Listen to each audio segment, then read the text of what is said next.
Good evening and welcome. Tonight we will be going over the history and geography of Castelo Branco in Portugal. Now, a couple things. First of all, we're just on the tablet tonight, as you can tell. And not because my map is terrible. I actually have a very good map of this district. But there's not like a ton of history in this area. But there is a lot of neat sites to see. So we're going to just look at it on Google Earth instead of at my atlas. And for whatever reason, I cannot get Google Earth to show the entire district, which you can kind of see the borders here. Snaking around. They're going that way. And then down here, and then following the Tagus River here, the border with Spain. I don't know why. I type in Castelo Branco district, it just shows me the town of Castelo Branco. But we're talking about this whole area here. Let's zoom out so you can see exactly where we are in the world. Here is Portugal, located on the Iberian Peninsula with Spain. And I guess sort of technically Andorra, but not quite. Portugal is the westernmost country in continental Europe. Don't forget Iceland up there. I think it's a little bit farther west, but that's an island, right? I guess the islands out there are the farthest west in Europe, but that's another day. Here's Portugal, and we are here inland against the Spanish border. So as you can see, it is quite mountainy, hilly over here. There are many rivers flowing through, the Tagus being, of course, the most prominent and most important, making up the border with Spain. Lots of forests, lots of farmland, things like that. Gosh, what else is there to say about geography? That's pretty much it. You can definitely see that it's much rockier over here. The Serra da Estrela is over there. Oh, also, my Portuguese is absolutely terrible. So, I know this is Castelo Branco, I think, in Portuguese, but I'm going to say Castelo Branco because that is how we say it here in America, where I live and the language that I speak. So, just know that if I mispronounce something, it's not because I'm like dissing Portugal or anything. It's because I either don't know how to say it in Portuguese and I'm doing my best, or I'm just pronouncing it at how it's pronounced in English. So anyway, let's get into the main town here, Castelo Branco, which of course means White Castle in Portuguese. And this town was founded based around its castle right here. It was built sometime around 1209, definitely by the year 1230, and it was built by the Knights Templar. Let's take a look at what it looks like today, what's left of it. So here, okay. Yep, what's left of it. So this is called the White Town or White City, White Village. Because all the buildings are white. It doesn't look like it from Google Earth because you can only see from the rooftops. It looks very red, but all the buildings are whitewashed because it's Castelo Branco, the White Castle. As you can see, the castle's not very white, at least not anymore. It's all very dilapidated and old because it was built 800 years ago. It's still very pretty though, overlooking the town on this big hill, defending this area for Portugal. Another beautiful main site is the Episcopal Papal Garden. It's beautiful from above. It's even more beautiful in person if it would let me see. There we go. It's really pretty. It's like so detailed. It's so intricate. It's almost like a little fairy tale. It's almost magical. All these little, like, just details. All these corners, all these twists and turns. There's statues all over. You can kind of see the staircase back there. I gotta find a good picture of it. Right here. Very pretty with all the statues and flowers around it. It is lovely. I love the fountain right there. So pretty. It's all so many little like curves and lines and things. And the beautiful azulejos tiles right there. Very Portuguese. It is so lovely. Like, you can't take a bad picture of this garden. It's impossible.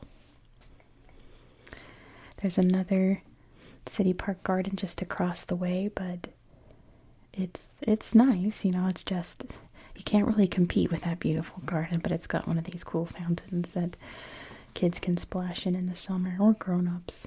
It's got a little town mascot there next to the playground. Definitely a more child-friendly garden. There's also a museum here for a very famous Portuguese artist, Carvalho, which I probably mispronounced. He was from this town, and look how pretty these designs are. That is really neat. Beautiful plates and vases with all these little intricate designs. It's almost like a little woven blanket. Almost like skyscrapers here, like reflected in the water. It's like New York City or something. It's so pretty. I love this. It's kind of like what I imagine. Oh, there's the castle. Whenever I'd be bored in school and I would just doodle shapes in the margins of my notes, it would look a bit like that, but not nearly as pretty. So yeah, those are very important sites. So yeah, you can, like, from above, it doesn't really look like this is a white town, does it? But every building's painted white. That's pretty much the main town there. And yeah, I really didn't find any, like, real history. I did find a lot of information about the Jewish population that lived in this region and how, like we're going to talk about in Spain tomorrow, they were forced to convert to Catholicism. There's Covilla, like the other very large town in this region. Just look at its main slideshow. Many Jewish people did convert. They had to, or they had to leave. But many just converted at face value and would still practice Judaism in secret. And that would last for a few hundred years or so. And from what I understand, there's still a Jewish population in this region today, since it's now, you don't have to be Catholic to live here anymore. Look at this beautiful building. Oh, that's lovely. Oh my goodness. It looks very Tuscan, doesn't it? But yeah. That's really like the only history I could find in this region. Let's see. I guess other than the obvious that we'll talk more about tomorrow when we talk about Spain, the what's known as the Moorish invasion. Let's see if there's anything else we can find around the countryside. When I was researching this, I don't know what was happening with Google Earth, but it wasn't loading like anything. Like absolutely nothing. Like none of these things would pop up. How pretty, it's a little pond. Oh, it's lily pads. The Moors invaded in the year 711. And they invaded from northern Africa here, right up into the Iberian Peninsula, taking over almost the entire peninsula in a few years, decades. but they would be slowly pushed back by the Spanish and the Portuguese reclaiming their land, being fully booted out of the Iberian Peninsula in 1492. It was the longest conflict in history. So I can imagine that would be why the Knights Templar would build a temple in this area to try to defend it. That's definitely the case for the Spanish region we're going to talk about tomorrow. There's a mountain trail here. It has no pictures. Goodness. Yeah, it's very aggravating trying to look at this place on Google Earth because, like, nothing would pop up, and it was driving me insane. Let's see what this is. If anything. Oh, yeah. It's a cool waterfall. These beautiful rocks here. So yeah, from what I understand, this area is very rural. Nothing too extreme here. Looks like there's a dam here. A reservoir. Let's see what this is. Nothing. Which is unfortunate because I would like to see more of Portugal. This area is so beautiful. There's kind of like, in my mind at least, like two areas of Portugal. There's like this area, which is all very, well, of course you've got the coast, but very kind of like countryside, pastoral, beautiful trees, few mountains here and there. And then you have the coast where it's very beachy, right? So we're in that that pastoral, kind of not very populated area. So yeah, it's I guess we could look at some more towns. Surely the towns have slideshows. They've got an old bridge there, maybe an aqueduct. So yeah, unfortunately, that looks pretty neat. I don't have much to show you here, which is so sad. I know some of you Portuguese viewers were commenting how you were excited to see a Portugal video, and I'm like, there's not much to show you. Does this have a slideshow? It looks very old. It looks Roman. By the name, I can't really tell. The Lusitanians would have been the indigenous peoples that lived here. I believe a Celtic people. They got a stork up there on top of it, who were eventually conquered by the Romans.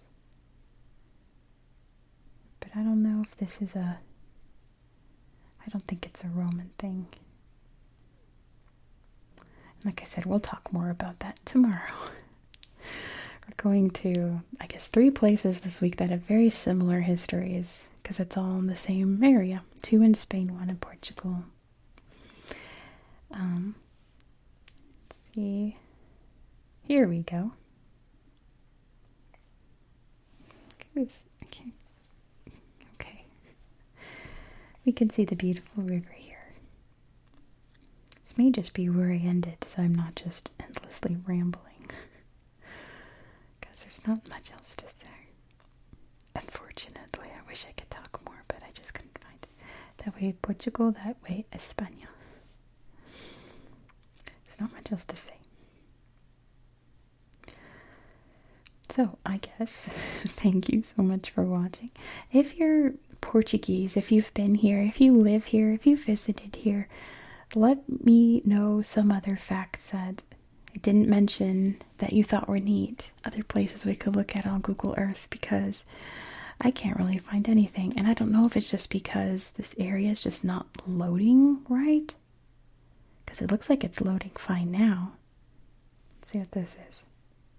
Nothing. Work with me here. But yeah, let me know in the comments if there's anything that I might have missed. Because yeah, I've got not much else to say. This town's called Orca, like a killer whale, and they've got pictures, but it's not much. This is pretty.